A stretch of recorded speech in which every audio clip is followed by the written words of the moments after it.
The Pacific breeze drifted through the open windows of Zinc Cafe. It was Sunday, 6 in the evening. Golden hour light bathed the table where Robert, my 2 children, and I sat together. I had planned this dinner for weeks. I wanted it to be special, a moment of unity, formal introductions. Robert held my hand under the table, and I felt light.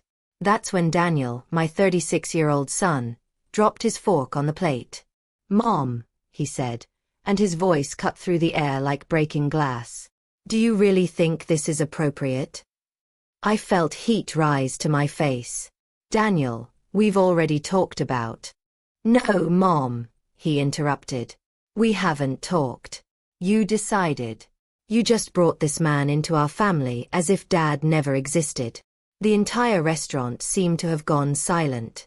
Even the ocean waves seemed to pause. Robert released my hand. Not because he was ashamed, but because he knew this was a moment between me and my son. "Daniel," I said quietly, "your father died 10 years ago. And you act like it doesn't matter," he shot back. My daughter, Sophia, 33, closed her eyes. She already knew what was coming. "It matters," I said, and my voice trembled for the first time. "It matters every single day. But what you're asking for isn't respect for his memory. It's for me to go back to living like I didn't deserve anything better." It was the first time I'd said it out loud. And Daniel went pale. I married Richard in 1983. I was 22, had just earned my nursing degree, and dreamed of working at UC Irvine Medical Center. Richard was 28, worked in construction, and back then I thought his firmness was strength. It took me years to understand that firmness and control are very different things. In our first year of marriage, I got a job at the hospital. I was radiant. I would work in the emergency department, help people, use everything I'd learned. Richard picked me up after my first day. He got in the car without saying hello, drove in silence for 10 minutes. And then he said, "You're going to quit that job." I thought he was joking. "Richard, I just started. You think I'm going to let my wife be stared at by doctors all day? You think I'm stupid." It wasn't a question. It was an ultimatum. 3 months later, I quit. I told myself it was temporary. That once we had kids, things would be different. That he was just protective. That this was what marriage looked like. Daniel was born in 1989. Sophia came in 1992. And for a while, I convinced myself I was happy. I had children to raise, a home to maintain, a husband who provided. But Richard's voice never left. "You think you're smart? You can't even balance a checkbook. No one's going to hire a woman your age anyway. You're lucky I married you.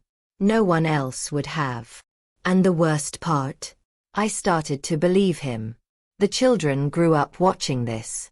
Daniel absorbed his father's worldview like water into soil. Sophia somehow saw through it. When Daniel was in high school, I tried to go back to school myself. Just a certification course, something to update my nursing license. Richard found the application in my purse. He didn't yell. He just looked at me across the kitchen table in our Santa Ana home and said, "You really think you're capable of that?" And I didn't fill it out. I became smaller and smaller. The woman who had dreamed of emergency rooms and saving lives became someone who barely spoke at family dinners. Sophia noticed. She was 12 when she asked me, "Mom, why don't you ever say what you want?" I didn't have an answer. Daniel never asked. To him, this was normal. This was how fathers spoke. This was how marriages worked. And I was too tired to tell him otherwise. Our house on Flower Street looked perfect from the outside. Spanish tile roof, manicured lawn, American flag on the porch. Inside, it was a performance. Richard controlled the money, the schedule, the social calendar. He decided when we ate, what we ate, who we saw. If I suggested visiting my sister in San Diego, he'd say, "Why? So you can go complain about me." If I wanted to join a book club, "You have time to read?" The house looks like this and you want to read. Every desire I had was reframed as selfishness. Every dream was proof of my inadequacy. I remember one Thanksgiving. Daniel must have been 16. We were at Richard's brother's house in Anaheim. His sister-in-law asked me, "Margaret, what are you up to these days?" Before I could answer, Richard said, "She's up to keeping our home running. Which is a full-time job, trust me." Everyone laughed. I smiled. But inside, something cracked. Because the truth was, I wasn't up to anything. I had become invisible, even to myself. Sophia started pushing back when she turned 15. One night at dinner, Richard criticized the way I'd cooked the chicken. "It's dry. How hard is it to cook chicken?" Sophia put down her fork. "It tastes fine to me." "No one asked you," Richard said. "Well, I'm saying it anyway," Sophia replied. "And you should stop talking to Mom like that." The silence that followed was suffocating. Richard stood up and left the table. Daniel followed him. Loyal, protective of his father. Sophia stayed with me. "Mom," she whispered. "You don't have to take this." "He's your father," I said quietly. "He's mean," she replied. And she was right. Over the years, I watched my children split into two different understandings of the world. Sophia saw the truth and rejected it. Daniel saw the truth and accepted it. By the time they were adults, Sophia had moved to Los Angeles, became a social worker, married a kind man named James. Daniel stayed in Orange County, became a contractor like his father, married a quiet woman named Lisa. And when I looked at Daniel's marriage, I saw mine. He spoke to Lisa the way Richard had spoken to me. Short, dismissive, controlling. And I said nothing. Because I didn't know how to say, "You learned this from watching your father destroy me." Richard died in March 2015. Heart attack. He was 60 years old. It happened at a construction site in Irvine. One moment he was yelling at a crew member. The next, he was on the ground. The hospital called me at 2 p.m. By 4 p.m., he was gone. At the funeral, people said things like, "He was a good man. A provider. Old school, but solid." Daniel gave the eulogy. He talked about his father's work ethic, his dedication to family, his firm hand.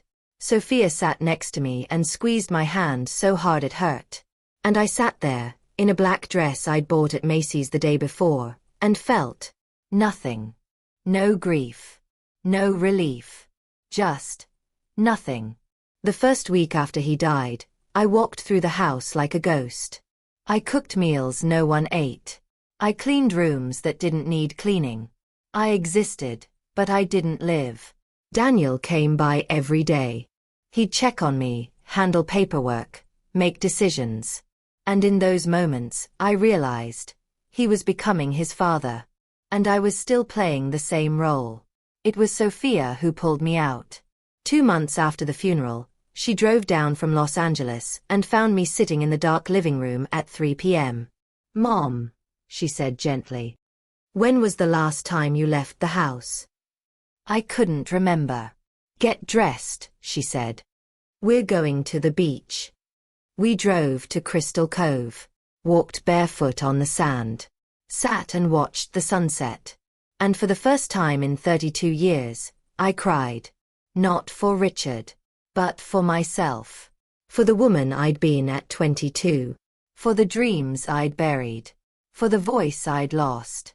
"Mom," Sophia said, her arm around my shoulders. "You're free now. You know that, right?" I didn't. But I wanted to believe her.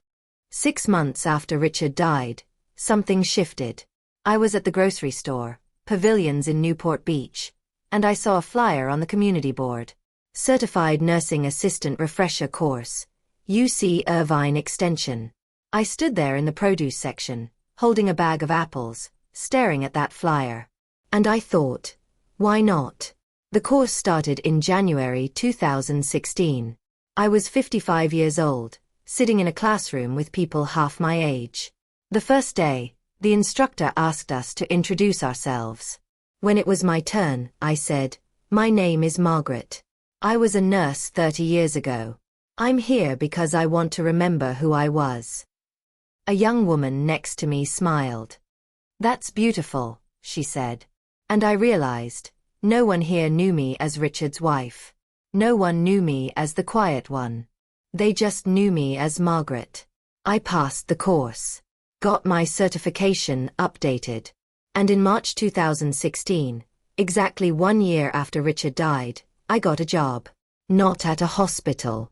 At a senior living community in Costa Mesa called Merrill Gardens. It was part-time, just 3 days a week. But it was mine. I wore scrubs again. I helped people again. I had a name tag again. And every time someone said, "Thank you, Margaret," I felt like I was being rebuilt from the inside out. Daniel didn't like it. "Mom, you don't need to work. Dad left you the house, the savings. Why are you doing this?" "Because I want to," I said. "But what if you get hurt? You're not young anymore." There it was. The same voice. The same message. "You're not capable." But this time, I didn't shrink. "I'm 56, Daniel. Not 86. And I'm doing this." He left upset. Sophia sent me flowers at work the next day. The card said, "Proud of you, Mom." It was at Merrill Gardens that I met Robert. He was visiting his mother, Dorothy, who lived in the memory care wing. I was her nurse. The first time I met him, he was sitting in her room reading to her, a novel by Maeve Binchy. "That's beautiful," I said. He looked up and smiled. "She used to read to me. Feels right to return the favor." We started talking. Small conversations at first. Then longer ones. He was 64, a retired high school English teacher. Widowed for 5 years. His wife had died of cancer. "I know what it's like," he said one afternoon, "to lose someone and feel guilty for wanting to keep living." And I understood exactly what he meant. We started meeting for coffee. Then lunch. Then dinners at small restaurants along the coast. Los Brisas in Laguna, the Beachcomber in Crystal Cove. Robert listened to me in a way no one ever had. He asked questions. "What did you want to be when you were young? What's your favorite book? If you could go anywhere, where would it be?" And for the first time in decades, I had answers. I didn't tell my children for 6 months. When I finally did, Sophia was thrilled. "Mom, this is wonderful. When can I meet him?" Daniel was silent. "Mom," he finally said. "Don't you think it's too soon? Richard died 3 years ago," I said gently. "But people will talk." "Let them," I replied. And that's when I realized I had changed.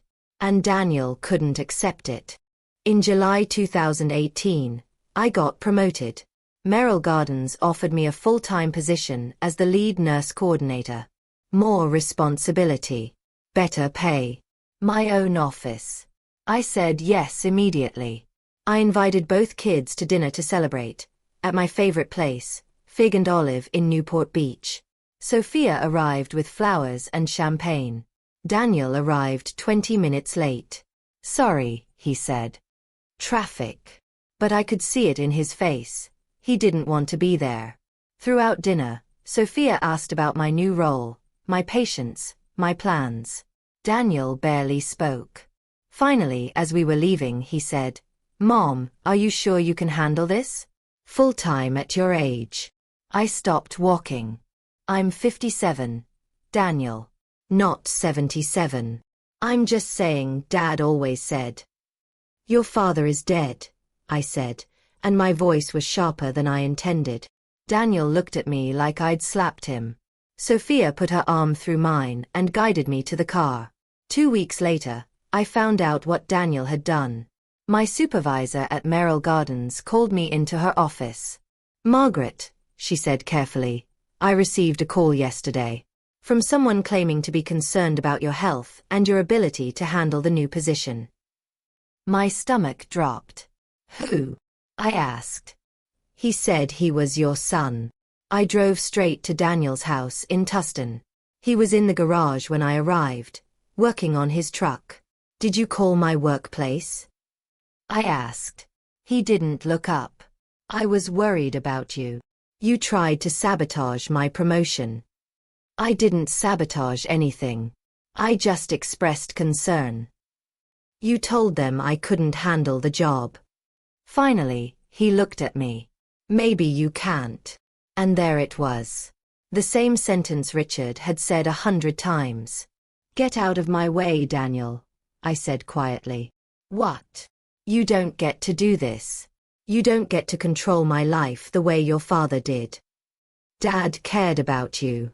No, I interrupted. He didn't. And deep down, you know that. I left before he could respond. That night, Sophia called. Mom, Daniel called me. He's upset. Good, I said. He said you accused him of trying to sabotage you. He did. There was a pause. Mom, Sophia said gently. Do you want me to look into it? Legally, I mean.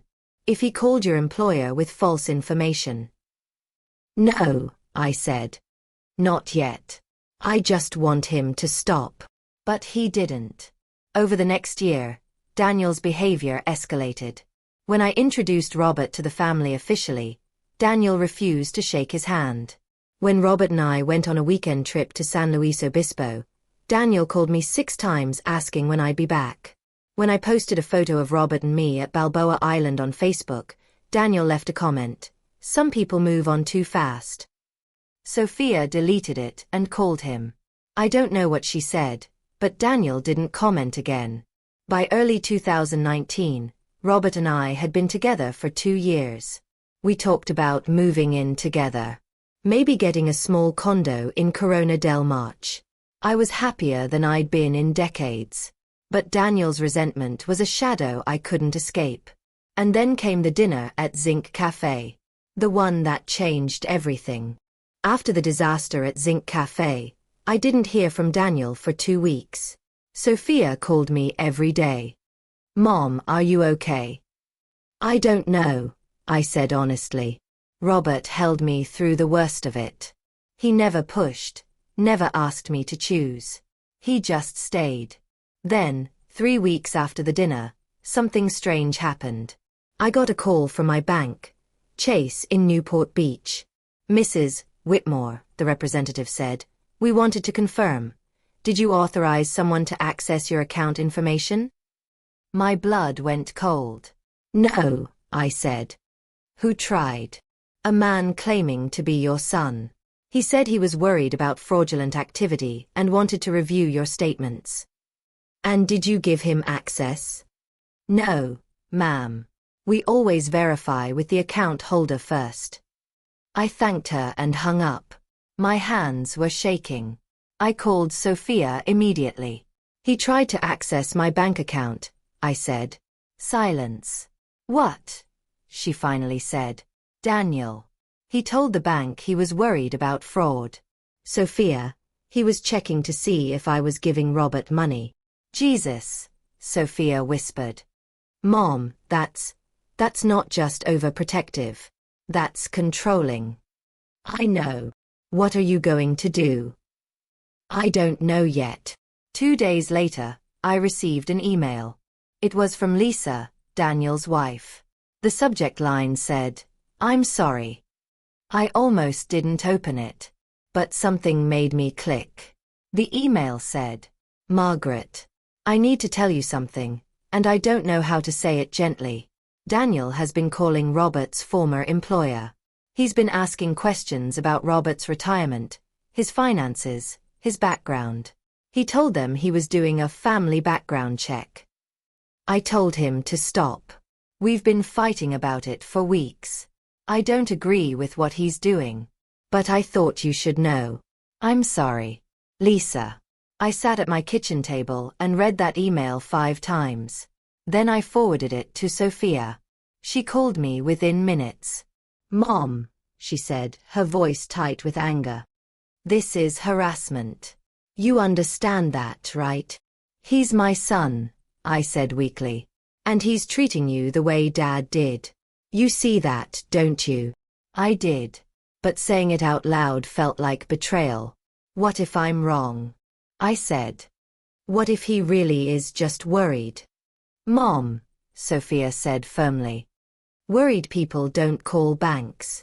Worried people don't investigate your boyfriend like he's a criminal. Worried people don't try to destroy your happiness. She was right. That weekend, Robert and I sat down together. I think you should know, I said quietly. Daniel has been investigating you. Robert didn't look surprised. I figured, he said. You knew. Margaret, I've been teaching for 40 years. I know when someone's checking up on me. A few weeks ago, my former principal called and said someone had been asking questions about my retirement package. Why didn't you tell me? Because I didn't want to make this harder for you than it already is. I felt my throat tighten. I'm so sorry, I said. Don't apologize for him, Robert said gently. This isn't your fault. But he's my son. And you're allowed to be happy anyway. That sentence broke something open inside me. The next morning, I called Sophia. I need your help, I said. Anything. I need to document everything. Every call. Every email. Every attempt to interfere. Why? Sophia asked carefully. Because I think I need to set a boundary, I said. A real one. And if he crosses it, I need proof. Okay, Sophia said. I'll help you. Over the next week, we gathered everything. The bank's records of Daniel's attempt to access my account, Lisa's email, screenshots of Daniel's Facebook comments. Sophia had saved them before deleting. A voicemail Daniel had left for Robert that I didn't know about, where he said, "Stay away from my mother. She's vulnerable and you're taking advantage." Records of calls to Merrill Gardens. My supervisor had kept a log. When it was all compiled, Sophia and I sat together in her living room in Los Angeles. Mom, she said quietly. This is worse than I thought. What do I do? I asked. You confront him, she said. With everything. In front of me, so there's a witness. And you tell him, this stops now or he loses you. I can't lose my son, I whispered. Mom, Sophia said, taking my hand. You already have. The question is, are you going to lose yourself again too? I didn't sleep the night before the confrontation. I sat in my living room, the small condo I'd rented in Corona del Mar after selling the Santa Ana house, and watched the sun rise over the ocean. Robert had offered to come with me. I told him no. This was something I needed to do alone. I thought about the woman I'd been 30 years ago. The nurse who dreamed of saving lives. The young mother who wanted to teach her children kindness. The wife who thought love meant silence. And I thought about the woman I'd become. I was 59 years old. I had a career I was proud of. I had a man who respected me. I had a daughter who saw me clearly. And I had a son who wanted me to disappear again. The choice wasn't really a choice. It was survival. I called Daniel that morning. We need to talk, I said. Mom, No, I interrupted. You don't get to talk yet. Sophia and I are coming to your house today at 2 p.m. Be there. Mom, I have work. Cancel it. I hung up before he could argue. Sophia picked me up at 1:30. As we drove to Tustin, she asked, Are you sure you want to do this? No, I said. But I'm doing it anyway. What if he doesn't listen? Then I'll know, I said quietly. And I'll walk away. Could you really do that? Sophia asked.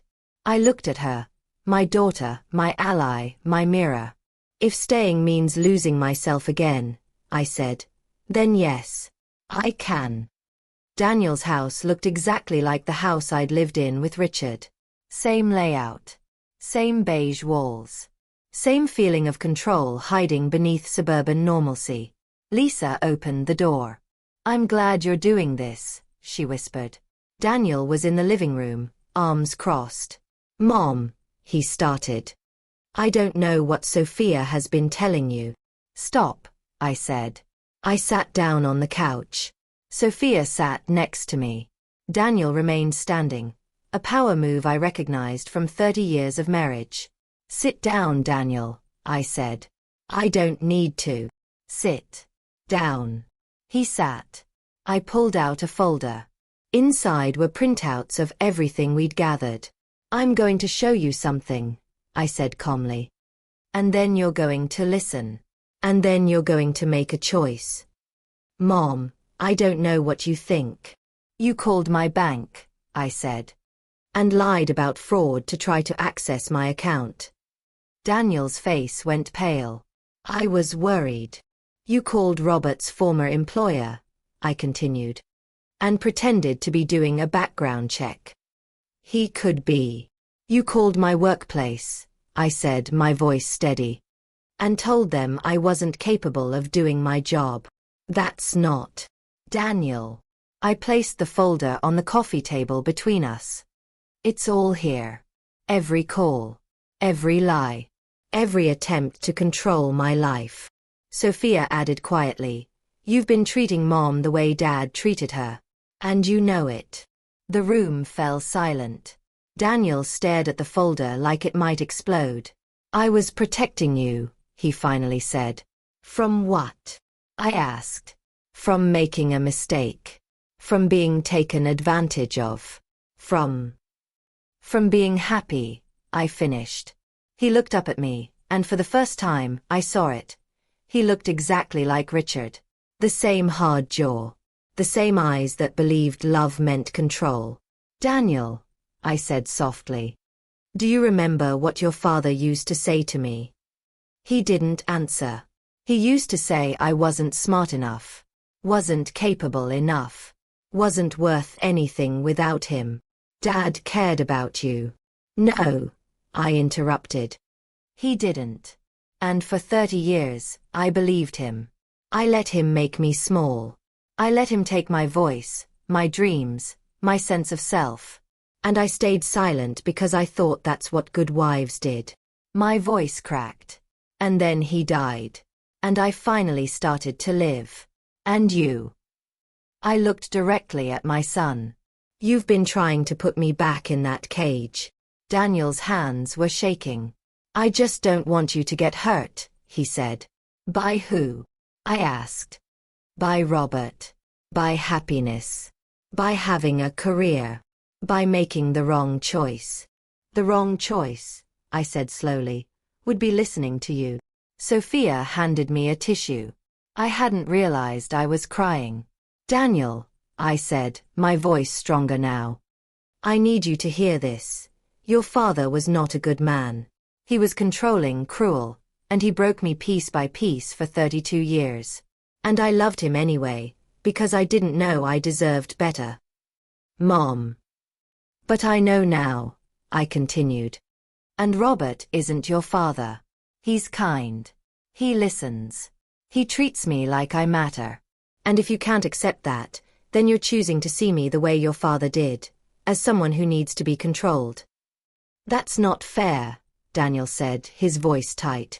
"What's not fair," Sophia said, "is what you've been doing to her." Daniel turned to his sister. "You've always taken her side." "There are no sides," Sophia said. "There's just Mom trying to be happy, and you trying to stop her." Daniel stood up. "So what?" he said. "You came here to tell me I'm like Dad? To make me the villain?" "No," I said quietly. "I came to tell you I love you. But I won't let you destroy me to make yourself feel safe." I stood up too. "I'm giving you a choice, Daniel. You can accept that I'm happy. You can meet Robert with an open mind. You can trust that I'm capable of making my own decisions." I paused. "Or you can keep doing what you've been doing. And if you do, I will walk away. Not because I don't love you, but because I love myself more now." Daniel's jaw tightened. "So you're choosing him over me?" No, I said. I'm choosing me. And I'm asking you to make a choice too. Do you want a relationship with your mother, or do you want to control her? That's not. Yes, it is, I said. That's exactly what this is. I picked up my purse. Sophia stood beside me. You have my number, I said to Daniel. When you're ready to have a real conversation, one where you listen instead of control, call me. Until then, I need space. Mom, Daniel said, and his voice finally broke. Don't do this. I'm not doing anything, I said. You did this. And now you have to decide if you want to undo it. I walked to the door. Sophia followed. As I reached for the handle, I heard Daniel say, "He would have wanted me to protect you." I stopped, turned around, and said the sentence I'd been holding inside for 10 years. Your father didn't teach you to protect me, Daniel. He taught you I wasn't worth protecting. The room shattered. Daniel froze. Sophia's hand found mine. Lisa, standing in the hallway, covered her mouth. I said it again, quieter this time. He taught you I wasn't worth protecting. That's the difference between you and Sophia. She learned to see me. You learned to control me. I left before anyone could respond. Sophia drove us back to Corona del Mar in silence.